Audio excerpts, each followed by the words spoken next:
Picture in your mind the example of a worker within a palace, serving many different people who not only have their own requirements, but their requirements are at odds with the requirements of the others. So he's called by one of them to fulfill a duty, but no sooner does he make his way to fulfill it than another calls him for a second task that conflicts with the first. So he tries to accomplish it. Soon after, he's called over by a third who requests something that clashes with the previous two. Can this person ever rest in this torn state? Now think about the second example, another worker within one palace who's at the service of only one person who's kind and loving and sympathetic and generous. The tasks are doable, the rewards are great, and ultimately his mind and his efforts are gathered upon one.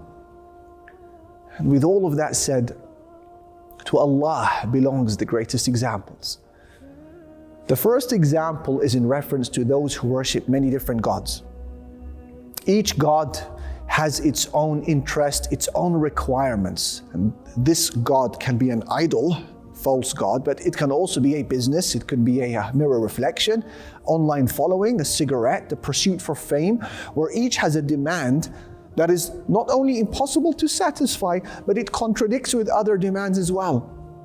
And as for the second example, the second analogy, it's the example of a Muslim whose obedience and worship and attention and submission is on one for Allah, the Master, whereby everything else is secondary and tertiary, fitting them around his duty to Allah, his sole ambition.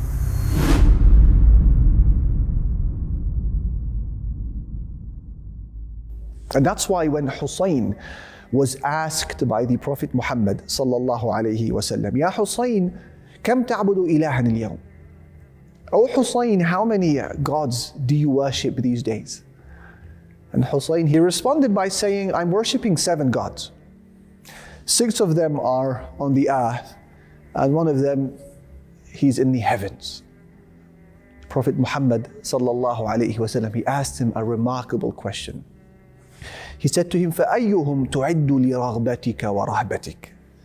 Which of them do you focus on during your times of hope and fear? He said, the one in the heavens. And after this conversation, he knew exactly what the Prophet ﷺ was getting at. Leave the ones on the earth and single out the one in the heavens. And Hussein would embrace Islam after this conversation. The name of the Lord in the heavens, who is to be singled out in hope and fear and love and reliance, is the greatest name to have ever resonated within the ear of man. His name is Allah, Allah subhanahu wa ta'ala. So profound is this name that towards the end of time, when the very last soul of the believers would have been taken away from planet Earth, leaving only the worst of creation on earth and the most corrupt, during that time, the name Allah will also be lifted, because the name of this purity and perfection can never be left in the hands of such people. And that is why the Prophet Muhammad sallallahu alayhi wasallam, he said, لا تقوم الساعة على أحد يقول Allah, Allah. The hour will not come to pass upon anyone who says Allah, Allah. Allahu Akbar. What are the origins of this perfect and majestic name, Allah? I share with you a few opinions, and I will elaborate on each of them to help transform that daily experience of hearing this majestic name, Allah. Some of the scholars, they say that the name Allah is derived from the word alaha, which means abada, worshipped. He worshipped, making Allah al-ma'luh, the one who is worshipped. And yes, everything within the heavens and the earth, whether we realize it or not, prostrates to Allah subhanahu wa ta'ala. Allah Almighty, He asks, أَلَمْ تَرَ أَنَّ اللَّهَ يَسْجُدُ لَهُ مَنْ فِي السَّمَاوَاتِ وَمَنْ فِي الْأَرْضِ? Do you not see that to Allah prostrates whoever is in the heavens and whoever is on the earth? وَالشَّمْسُ وَالْقَمَرُ, and so does the sun, and so does the moon. وَالنُّجُومُ وَالْجِبَالُ وَالشَّجَرُ وَالدَّوَابُ وَكَثِيرٌ مِّنَ النَّاسِ. And so do the stars, and so do the mountains, and so do the trees, and so do the moving creatures, and so do many people. La ilaha illallah. He is the one who is worshipped in the heavens and the earth, whether we realize it or not, and whether man chooses to prostrate to Allah or not. His very shadow has not consulted him and falls into prostration to Allah. Allah said, وَلِلَّهِ يَسْجُدُ مَنْ فِي السَّمَاوَاتِ وَالْأَرْضِ طَوْعًا وَكَرْهًا. To Allah prostrates whatever is in the heavens and whatever is on the earth, willingly or by compulsion. He then said, وَظِلَالُهُمْ. And so do their shadows. وَظِلَالُهُمْ بِالْغُدُوِّ وَالْآصَالِ. And so do their shadows in the morning and in the afternoons. He is the worshipped one in this universe. He is the one who is worshipped beyond it all. The Prophet Muhammad sallallahu alayhi wasallam, he said, أَرَى مَا لَا تَرَوْنَ إِنِّي أَرَى مَا لَا تَرَوْنَ وَأَسْمَعُ مَا لَا تَسْمَعُونَ. I see what you do not see, and I hear what you do not hear. He said, أَطَّتِ السَّمَاء وَحُقَّ لَهَا أَن تَئِطْ. He said, the sky is creaking. It has every right to creak. Why is the sky creaking? He said, ما فيها موضع أربع أصابع إلا وملك واضع جبهته ساجدا لله. Because there isn't even the space of 4 fingers in the heavens, except that there is an angel who has occupied that space, lowering his head in prostration to Allah subhanahu wa ta'ala. So that's one meaning, the one who is worshipped.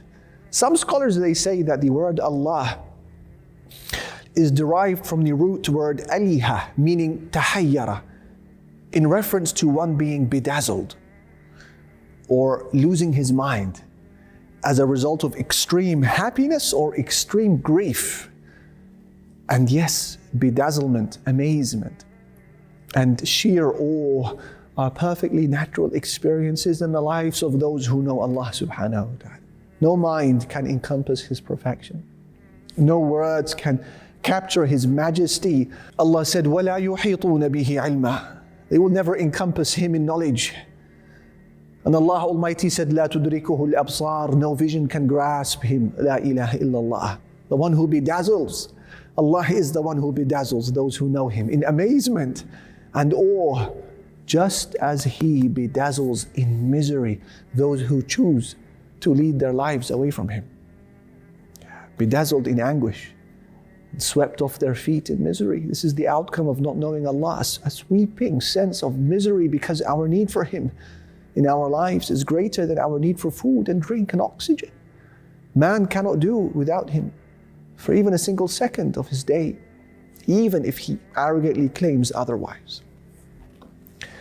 So this is a second meaning. Other scholars hold that the perfect name Allah is derived from the root aliha, like the one before it we mentioned, but this time with the meaning of to seek refuge. So when you say La ilaha illallah, it means you have no escape but to Allah.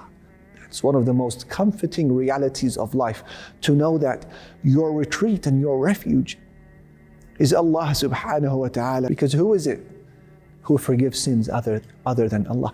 Who amends broken hearts other than Him? Who holds the cure to ill souls and bodies but Him? Who can guard the believer from the chastisement and harassment of shaitan other than Him? Who compensates people for lost opportunities in life other than Him? He is Allah, the eternal escape for the believer, and He is the greatest refuge. This is precisely why at times Allah releases difficulties upon you, to help refresh your appreciation of this majestic name, Allah, the refuge, a name that may have suffered some wear and tear in your life in the last couple of months and years. And it's at that moment of difficulty when you come to realize that every other rope in life had been cut, that the only remaining rope was that of Allah's. So you grab onto it and you beg for help like you've never done before, and you implore Him for forgiveness, having turned to other than Him in your life. And it's at that phenomenal moment where you finally experience a brand new level of iman and warmth and an unmatched attachment to Allah, all of which become dearer to you than the removal of the difficulty itself. And that's what Allah wanted the entire time from that difficulty He sent you. He didn't want your hardship. He simply wanted to help you renew your relationship with Him, to refresh your connection to the name Allah, to realize that He is your only true refuge. Focus on Him.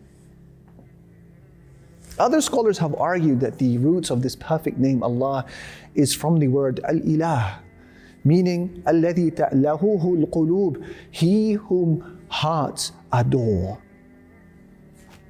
Allahu Akbar.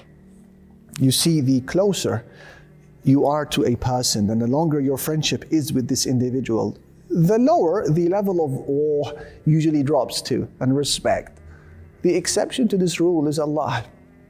The more He is realized, the more He is adored. Also, people are loved for things they do or qualities that they may have. As for Allah, He is adored and worshipped for who He is. He is adored for His limitless mercy, His unbreakable might, His unrivaled ownership, His infinite richness, His never-ending kindness, His all-encompassing knowledge. He is adored because creation cannot do without Him. He is singled out in worship because life is death without Him. He is adored, and so His servants obey Him willingly and lovingly, and they resist the prohibitions again willingly and lovingly. If and when Allah is truly adored, then several matters come into effect immediately in a person's life. Automatically measure yourself against these examples. When you're in worship, your entire focus is on Him. You stand before Him, whether in salah or Qur'an or any other act of worship, and you've given Him your undivided attention. What else happens when He is truly adored in your life? Well, when you find yourself alone, you seize the opportunity to call upon Him in ways which would have been a little bit more challenging in the public domain, because you now crave those lone moments with Allah. What else happens when Allah Almighty is truly adored in your life?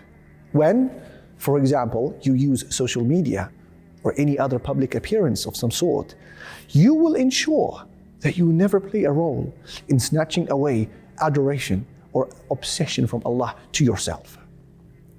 For example, you will never purposely present yourself in a seductive way. Why? Because you don't want to be the reason why hearts and eyes are taken away from Allah and redirected to yourself instead. Achieving that would depress you. It wouldn't please you. You want Allah to be glorified. You want Him to be thought of, not yourself. That's because you've experienced yourself the joy of adoring Allah, and you want others to do so as well. And you hate the idea of being an obstacle in that endeavor. What else happens when Allah is truly adored?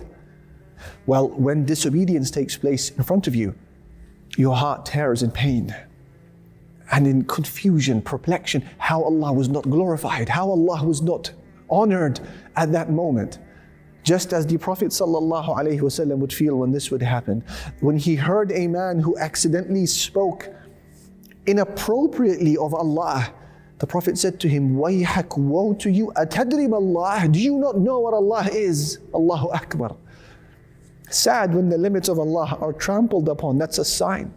So the result of knowing that Allah is the adored one is a realization that you are by Allah and for Allah and to Allah. You are by Allah because the origins of existence were through Him. You are for Allah because existence is for Him. And you are to Allah because the final return will be to Him.